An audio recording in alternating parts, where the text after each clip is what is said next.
जी नमस्कार, देख रहे हैं एनवी भारत न्यूज। आज हम बात करेंगे राष्ट्र हित से लेकर के जो लोकसभा के चुनाव आने वाले हैं, 24 के चुनाव आने वाले हैं, उसको लेकर के बात करेंगे तमाम लोगों से। मेरे साथ में सिमरन गुप्ता जी है जो हिंदू शक्ति दल के राष्ट्रीय अध्यक्ष है, विक्रांत रोहिला जी है जो भारतीय जनता पार्टी से हैं, और मेरे साथ में रामेश्वर भारती जी है जो मजदूर संगठन अटैक के तादाद में काम करते हैं और मजदूरों को न्याय दिलाने में काम करते हैं। मेरे साथ में वरिष्ठ एडवोकेट हरिंदर सिंह बाकुरा जी है, कानून की अच्छी परखते हैं और राजनीतिक विश्लेषक भी हैं। आइए बात करेंगे, क्योंकि चुनाव 24 के जो चुनाव आने वाले हैं, जो राजनीति है वो सियासी पारा लगातार बढ़ता हुआ जा रहा है। दिल्ली ने देश का सियासी पारा लगातार बढ़ता जा रहा है। तमाम ये लोग दिल्ली में मौजूद है, ये इनसे बात करेंगे। सबसे पहले मैं बात करूंगा हिंदू शक्ति दल के राष्ट्रीय अध्यक्ष से सिमरन गुप्ता जी। बहुत जय श्री राम आप सभी भाइयों को। सिमरन जी, हिंदूवादी और बात करें, ये टैग तो जाता है बीजेपी वालों पे। देखिए गमछा डाल करके आए हैं, तिलक लगा करके आए हैं, नहीं विक्रांत जी? बिल्कुल बिल्कुल जी। लेकिन आप हिंदुओं की बात करें, उत्थान की बात करें, तो तमाम दल मिल जाएंगे आपको। हिंदुओं के राष्ट्र निर्माण की बात करने की बात करते हैं, हिंदू राष्ट्र की बात करते हैं। क्या लगता है, बीजेपी तो बात करती है लेकिन बीजेपी दरकिनार भी करती है हिंदू राष्ट्र को लेकर के? देखो, पहली बात एक बात बता दूं आप लोगों को, जैसे काफी लोग कहते हैं कि हिंदू राज्य होना चाहिए, हिंदू देश होना चाहिए, ये लोगों की गलत फहमी है। हमारा देश सनातनी था, है और हमेशा रहेगा। सिमरन जी, लेकिन बात करूं मैं, आरोप लगता है विपक्ष से लेकर तमाम वो लोग आरोप लगा की राजनीति करते हैं। विक्रांत जी, धर्म की राजनीति करते हैं आप लोग? बिल्कुल नहीं जी, हम धर्म की राजनीति बिल्कुल नहीं करते हैं।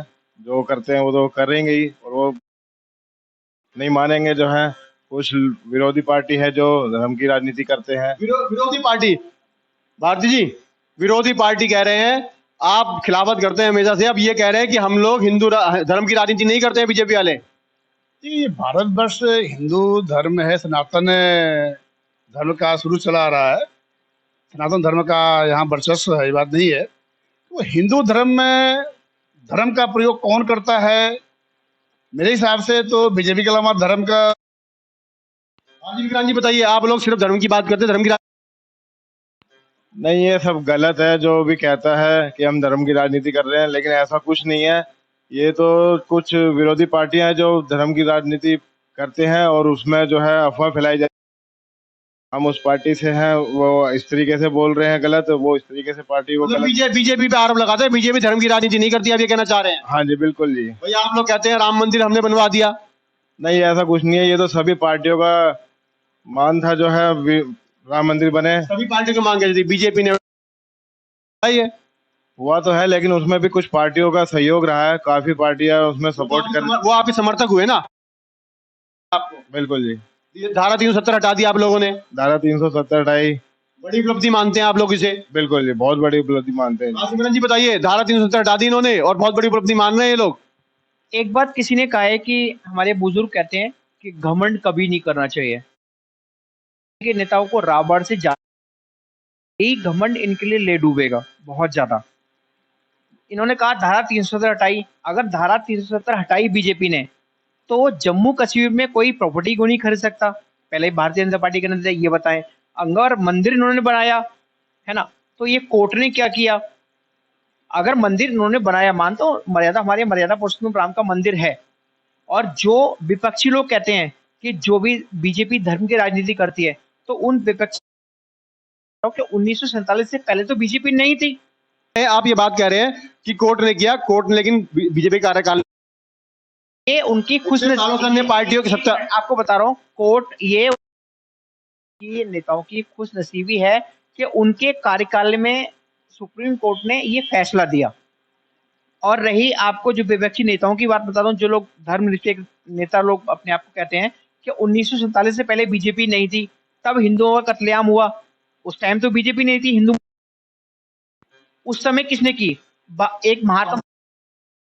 अभी हो रहा है तो बीजेपी का नाम आ रहा है। 1947 से पहले बीजेपी कहाँ थी? तब भी हिंदू हत्या हुई। एक राष्ट्र निर्माण की बात करते हैं, हिंदू राष्ट्र की बात हो रही थी और राजनीति की बात हो रही है, बात हो रही है चुनावों की। क्या धर्म की राजनीति नहीं करते ये लोग? देखिए, ऐसा है कि सत्ता हासिल करने के लिए, ये तो भाई इतिहास गवाह है, सत्ता हासिल के लिए कुछ भी किया है, सब जायज है। कुछ भी जो जिसको जो जो लगता है कि हमारी सत्ता आ सकती है, कोई भी राजनीतिक पार्टियां हो, सभी अपने अपने हथकंडे अपनाती है। तो बीजेपी अपना बनाती है, बाकी बड़े अपना बनाती है, सब अपना बनाते हैं। अच्छा, हम बात करें कि आप मजदूर संगठनों के साथ लगातार उनको न्याय दिलाते आए हैं, काफी सालों से काम कर रहे हैं आप। ये बताइए, बेरोजगारी, महंगाई, क्योंकि बात होती है देश में बेरोजगारी महंगाई बड़ा मुद्दा है, लेकिन बीजेपी दरकिनार कर देती है। देखिए, बेरोजगारी और महंगाई ये तो आसमान छू रही है, क्योंकि देखो हम लोग मध्यम वर्ग से आते हैं और हम गरीबी की रेखा नीचे वाले लोगों का काम करते हैं, मजदूरों को अभी जो सब्जियां टमाटर 250 रुपये नहीं करते थे, सब्जियां कोई भी सब्जियां 50, 60, 80 रुपए किलो कम नहीं थी। तो गरीबी और महंगाई और बेरोजगारी ये तो कम नहीं हुई है, दिन प्रतिदिन बढ़ती जा रही है, कोई कटौती नहीं हुई है महंगाई और बेरोजगारी में। और जो उम्मीद है जिस तरह से बेरोजगारी महंगाई बढ़ रही है, आने वाले समय में देश का बुरा हाल होगा। बीजेपी के राज में देश का बुरा हाल होने जा रहा है, बताइए। नहीं है कि देश का बुरा हाल होने जा रहा है, ये तो सिर्फ गलत है। बाकी पार्टी की चाल है। विरोधी पार्टियों की चाल है इसमें, जो वो बोलते हैं कि ये महंगा कर रहे हैं, वो महंगा। जी, आवाज नहीं निकल रही, क्या आवाज? बीजेपी शांत कैसे है? नहीं, बीजेपी शांत नहीं है। क्या नाम है, कांग्रेस के टाइम पे लाइन लगा करके सिलेंडर मिलता था जो है, और अब देखिए जा करके ऑनलाइन सिलेंडर, तुरंत सिलेंडर आ जाता है, अंदर सिलेंडर मिल जाता है आपको जो है घर पे ही बैठे बैठे। बताइए भारती जी, कह रहे हैं कांग्रेस के काल में लाइन लगा के सिलेंडर लेते थे लोग, अब बीजेपी के राज्य में, बीजेपी के शासन काल में ऑनलाइन की सुविधा हो चुकी है और 10 घंटे में सिलेंडर घर पहुंच जाता है। तो कांग्रेस के राज में सिलेंडर 400-500 था, आज सिलेंडर कीमत 1100-1200 रुपए कमी है। आज बताइए, डबल रेट करवा दिया आप लोगों ने। नहीं, ये तो ऐसा कुछ नहीं है। उस टाइम का आप मैनिफेस्टो उठा करके देख लीजिए। क्या नाम है, सिलेंडर की जो वैल्यू थी जो है 900, 950 रुपए की थी। 100 रुपए भी अगर बढ़ते हैं तो उसमें तो इतना फर्क नहीं आना चाहिए। मैं इस बात पे बात करूंगा, आप बताइए। नहीं, सिलेंडर की बात आप पूछना चाहते हैं कि कोई और? मैं दोनों की क्योंकि ये सिलेंडर को मुद्दा बना। महंगाई तो निश्चित रूप से जनता के लिए एक बड़ा मुद्दा है, तो इसको हम नकारने की कोशिश करेंगे तो ये बातों से दबने वाली चीज़ नहीं है। ये तो उभार आएगा ही कि महंगाई और रोजगारी भारत की जनता को बहुत परेशान कर रही है। सिमरन जी, क्या लग रहा है? अब एक बात बताओ, लोग कहते हैं महंगाई महंगाई, है ना? हमारे देश की आबादी जब कांग्रेस की सरकार थी तो कितनी थी? आज कितनी आबादी है? हमारे हिंदुओं में खाली 2 ही बच्चे हैं, और जो अपने आप को शांति प्रिय लोग कहते हैं उनके 10-10 बच्चे हैं। बात कर रहा हूँ तो सिलेंडर की, आप बात ले जा रहे हैं हिंदू मुसलमान पे, आप बात हिंदू मुसलमान पे ले जा रहे हो। नहीं, आप बात हिंदू मुसलमान पे ले जा रहे हो। मेरी बात सुनो, मैं महंगाई बात ले जा रहा हूँ। अगर पहले थे 10 बच्चे तब उतनी महंगाई थी, अब है 30 बच्चे, तो 10 बच्चों में और 30 बच्चों में फर्क नहीं कर रहे, वो महंगाई कहाँ से आएगी? महंगाई नेचुरली महंगाई बढ़ेगी। ठहरा दिया।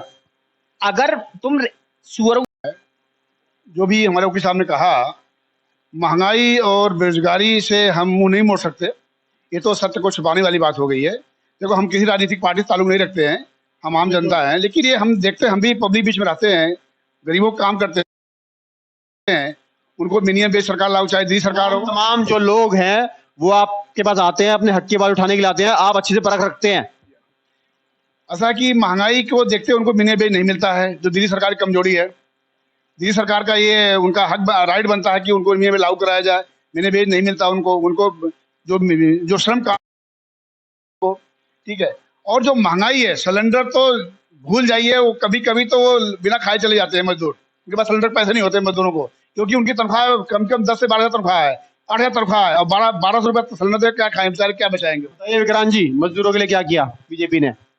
मजदूरों के लिए काफी कुछ किया हुआ है, ऐसा कुछ नहीं है। उनके लिए लेबर कार्ड भी बनवाया था मोदी सरकार ने, और उनको 5-5 हजार रुपये उनके अकाउंट में भी आए थे, और उनके लिए लोन पास भी करवाने के लिए चल रही योजनाओं में घुमा रहे हैं आप लोग, योजनाओं में घुमा रहे हैं बीजेपी। नहीं, इसमें कोई शक नहीं कि योजनाएं तो लाई गई हैं, लेकिन धरातल पे उनका जो स्वरूप है, जो असर दिखना चाहिए, वो नहीं दिख रहा है।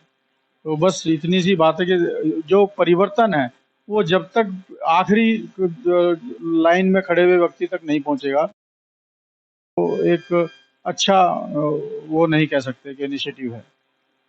जी, कुछ उतावले हो रहे हैं, बताइए। इतनी योजनाएं मजदूरों के लिए आई हैं बहुत सारी, जैसे कि ई श्रम कार्ड है, ई श्रम कार्ड में काफी लोगों को पैसा मिला है। है ना, एक हेल्थ कार्ड है 5 लाख तक का, बीमा फ्री है, उसमें 5 लाख तक के अपना निःशुल्क इलाज किसी भी अस्पताल में जाके हर मजदूर गरीब करा सकता है। और भी हैं महिला बच्चों के लिए, गरीब जो मजदूरों के बच्चों के लिए हैं, काफी एजुकेशन की सुविधाएं हैं, उनकी महिलाओं के लिए काफी हैं। अगर कोई गरीब के मजदूर की बच्ची लड़की पैदा होती है उसके लिए 20,000 रुपए, अगर लड़की वो बड़ी होगी 1 लाख रुपए मिलेगा। ये भी महिला सुरक्षा की बात करें तो महिला सुरक्षा की बात करें तो महिला सुरक्षा को लेकर आज हमारे यूपी में, दिल्ली में, जहां पर बीजेपी की सरकार है, वहां पर महिलाएं सरेआम अकेली निकल सकती हैं, ईंट का जवाब पत्थर से दे सकती हैं। भारती जी बताइए। देखिए ऐसा है कि ये सब कही हुई बातें हैं कि जुमले हैं, इतने रेप कांड हुए हैं, इतने रेप केस हुए हैं, जुमले हैं, जुमले। सब जुमले हैं ये। और आगे भी अभी जो हमारे भाई साहब बोले हैं कि श्रम कानून मोदी जी ने जो हमारे लेबर के हक में कानून बनाया गया था, वो सारा समेट के लाके 4 कानून बना दिया, 4 labour code bill. 4 labour code में जो संघर्ष करके 8 घंटे की ड्यूटी की थी, उनको मोदी जी ने 12 घंटे का अधिकार दे दिया काम कराने को। जो महिला कर्मचारी हैं, कारखानों में काम करने वाली, ऑफिसों में काम करने वाली, उन महिलाओं मजदूरों को 8 घंटे के अलावा अगर ओवर टाइम काम करते हैं तो महिला मजदूर हैं, उनको घर तक छोड़ने की व्यवस्था थी कानून के अंदर। जो फैक्ट्री मालिक या कारखाना मालिक कोई भी हो, जो 8 घंटे से ज्यादा काम करा, डबल ओवर टाइम प्रावधान था। लेकिन मोदी सरकार ने सारे कानून खत्म कर दिया, सारे कानून मजदूरों का हाथ छीन लिया सारा। अभी जैसे कि हमारे बड़े अंकल कह रहे हैं कि रामेश्वर जी कह रहे हैं हक छीन लिया। मैंने आपसे क्या कहा? मोदी जी ने कुछ नहीं छीना ऐसा। मोदी जी ने जो योजना थी लागू की है और कर रहे हैं। हमारे कुछ एक जो बीच में ऊपर से योजना आती है, ये सारा मजदूर तक। बताइए, ऐसा हो रहा है? नहीं ऐसा कह रहे योजनाएं तो दे रही हैं। बिल्कुल योजनाएं काफी दे रही हैं, लेकिन जो है कुछ योजनाएं जो है जिस राज्य में हमारी सरकार नहीं है तो वहाँ पे वो योजना रोक दी जाती है। फिर पलट दिया आपने बात को, मतलब आपकी जहाँ सरकार है वहाँ सब कुछ मिल रहा है, जहाँ आपकी सरकार नहीं है। कर्नाटक में क्या हुआ? कर्नाटक में बजरंगबली बहुत कहा गया, बजरंगबली ने साथ नहीं दिया आपका।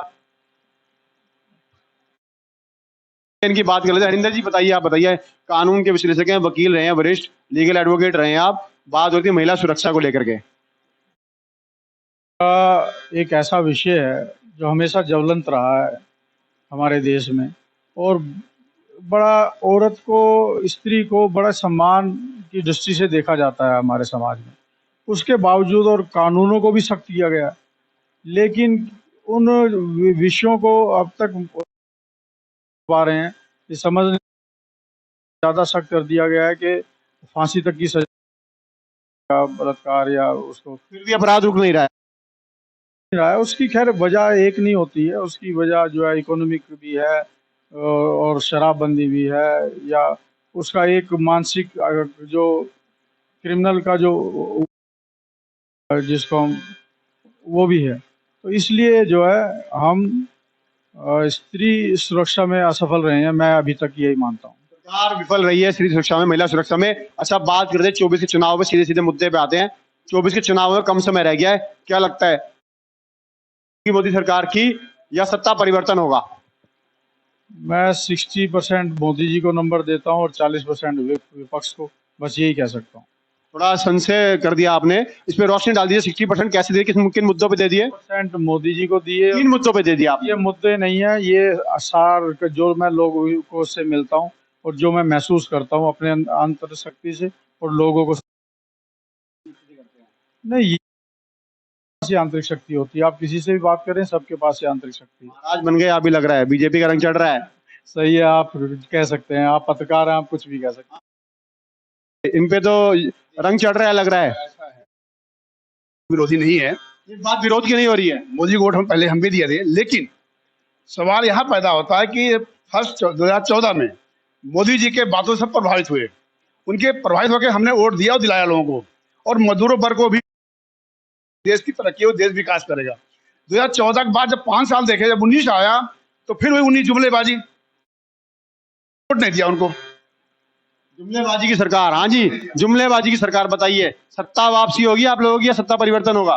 बिल्कुल 100% वापसी होगी हमारी सत्ता, उसमें मोदी जी की बिल्कुल हैट्रिक। लगे नहीं है। कितनी सीटें लाएंगे अब की बार? 350 प्लस ऊपर ही जाएंगे। 350 प्लस होगी भारती जी, लगता है? नहीं लगता तो नहीं है, बाकी हो सकता है उनका वही सपना है, हो सकता है ख्वाब है, वो देख रहे हैं, कोई जुमलेबाजी पब्लिक आ जाए। भारती जी बताइए, सपना देख रहे हैं क्या? नहीं नहीं, बिल्कुल सपना नहीं देख रहे, बिल्कुल रियल हकीकत बता रहे हैं जो है। ये तो कह रहे हैं हकीकत बता रहे हैं भारती जी। ऐसा है कि मैं पब्लिक वोट दिया, 19 में दिया, अगर पब्लिक जुमलेबाजी में आ गई तो ये 24 में आ जाएंगे, लेकिन जुमले नहीं आए तो नहीं आएंगे। ये कौन सा जुमला फेंकने वाले हैं अब की बार?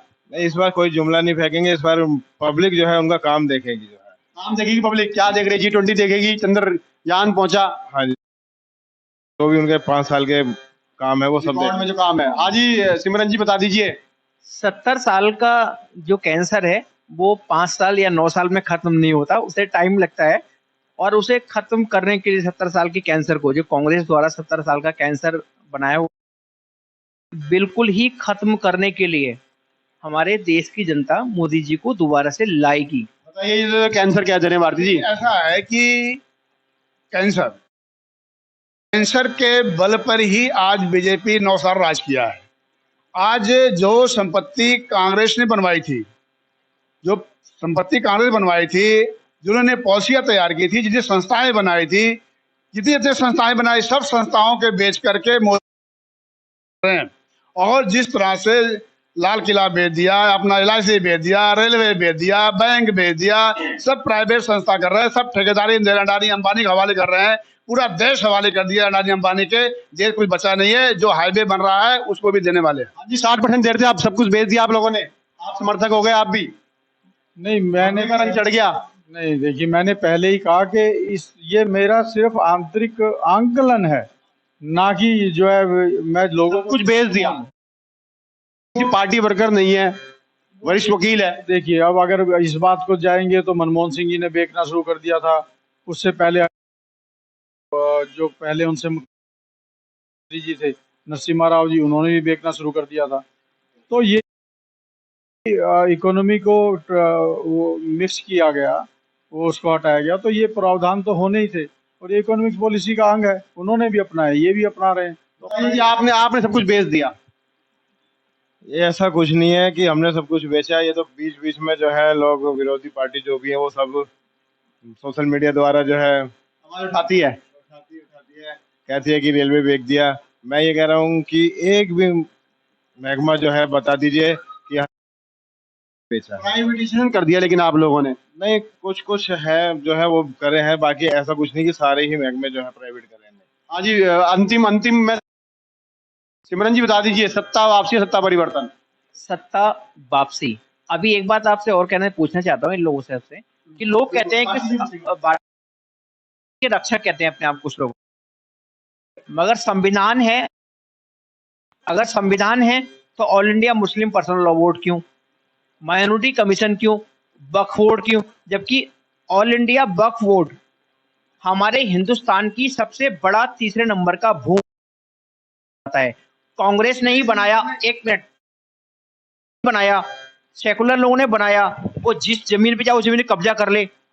क्या कांग्रेस ने ऐसे संस्थान बनाए जो हिंदुओं का शोषण करें, सनातन का शोषण करें? क्या वो कांग्रेस द्वारा बनाए गए सही थे? और रही बेचने की बात, अगर लीज पे देना बेचना है तो लोगों की मानसिकता खराब हो चुकी है कि मोदी जी ने वो बेच दिया, वो दे दिया। टाइम की रेलवे देख लो और आज की रेलवे देख लो, आप कांग्रेस के टाइम की LIC देख लो, अब की LIC देख लो, आप कांग्रेस के टाइम की सिर्फ जितनी भी कंपनियां वो देख लो, आज की कंपनी कितना मॉडर्नाइजेशन आ चुका है। लोग बेचना क्या, कांग्रेस की मानसिकता है कि हिंदू विरोधी संस्थान बनाओ तो सही है, अगर कोई हिंदू पक्ष में बनाओ तो बेच दिया। क्या दोगला सीधा अटैक आप पे है। हिंदू शब्द तो आना है, हिंदू शब्द तो आना है। हिंदू शब्द के अलावा बीजेपी के पास कोई ऐसी पॉइंट नहीं है कि हिंदू पहले भी थे, आज भी है, हिंदू रहेंगे, हिंदू कहीं नहीं जाएंगे। लेकिन हिंदू धर्म का सर्वनाश होने वाला नहीं है, हिंदू धर्म तक कमजोर नहीं है। बीजेपी में कुछ नेता ऐसे, सारे नहीं है, कुछ नेता ऐसा है जो कि ज्यादा धर्म बात करते हैं, ठीक है, हम नाम नहीं जाते हैं, कुछ भी लोग हैं, लेकिन हिंदू धर्म तक कमजोर नहीं है। हिंदू धर्म ना कमजोर रहा है, ना कमजोर है, ना हिंदू धर्म समाप्त कभी होगा। हिंदू धर्म हमारा बहुत मजबूत है। हिंदू धर्म में कोई इतनी हिम्मत मांगलाल नहीं है कोई हिंदू धर्म कोई कब्जा कर लेगा, हिंदू हटा देगा। रह गई बात जो भी हमारे भाई साहब ने बोला कि मोदी जी ने पॉलिसी ला रहे हैं, पॉलिसी लाते तो हैं, पॉलिसी तो बौछार हो जाती है, पॉलिसी इतनी लाते हैं कि उस पॉलिसी के जाल में लोग फंस जाते हैं और जाल में फंस के दोबारा उठा लेते हैं। पॉलिसी फिर आएगी, अभी 24 चुनाव से पहले इतनी पॉलिसी आएगी, लोग उससे प्रभावित हो जाएंगे। अब पिछला इमरान जी कितनी पॉलिसी लाने वाले हैं? पॉलिसी तो काफी आएंगी और उन पर काम भी होगा। चलिए, आपने बोल दिया। भारती जी खत्म करेंगे, बता दीजिए सत्ता परिवर्तन, सत्ता वापसी। देखो सत्ता परिवर्तन होना चाहिए मेरे हिसाब से, क्योंकि 9 साल तक पब्लिक देख रही है, कोई देश का विकास बेरोजगारी के बारे में कोई भी कोई मेडिकल कॉलेज नहीं है, कोई इंडस्ट्री लगी है, कोई इंडस्ट्री नहीं, कोई मेडिकल कॉलेज नहीं, कोई एजुकेशन संस्था नहीं, मतलब कुछ भी नहीं जो आम पब्लिक के लिए। बच्चे इंजीनियरिंग कर करके घूम धक्के खा रहे हैं, पढ़ने के धक्के खा रहे हैं। आप बताइए, मैं अब अंतिम में दोबारा आपके साथ आया हूँ, सत्ता वापसी, सत्ता परिवर्तन। सत्ता वापसी। हाँ जी विक्रांत जी, आप रह गए हैं, आपसे तो उम्मीद मैं वही करता हूँ, फिर भी अपने शब्दों से बयां कर दीजिए। हाँ जी, सत्ता वापसी आएगी। चलिए देखते हैं कि सत्ता वापसी, सत्ता परिवर्तन होना, ये तो अभी जब चुनाव आएंगे, जब चुनाव का रिजल्ट आएगा तभी पता लगेगा कि सत्ता वापसी होती है, सत्ता परिवर्तन। जो लगाए सिमरन गुप्ता जी थे, राष्ट्रीय हिंदू शक्ति दल के अध्यक्ष, विक्रांत रोहिल्ला जी है जो भारतीय जनता पार्टी से है, रामेश्वर भारती जी थे जो अटैक मजदूर संगठन के लिए काम करते हैं, मजदूरों के लिए, और मेरे साथ में वरिष्ठ वकील हरिंदर सिंह बाकोरा जी थे जिन्होंने अपनी राय रखी, लॉ की बड़ी अच्छी नॉलेज है। इन्हीं के साथ इन सभी मेहमानों का बहुत बहुत धन्यवाद। नमस्कार, मैं नीरज यादव, एनवी भारत न्यूज।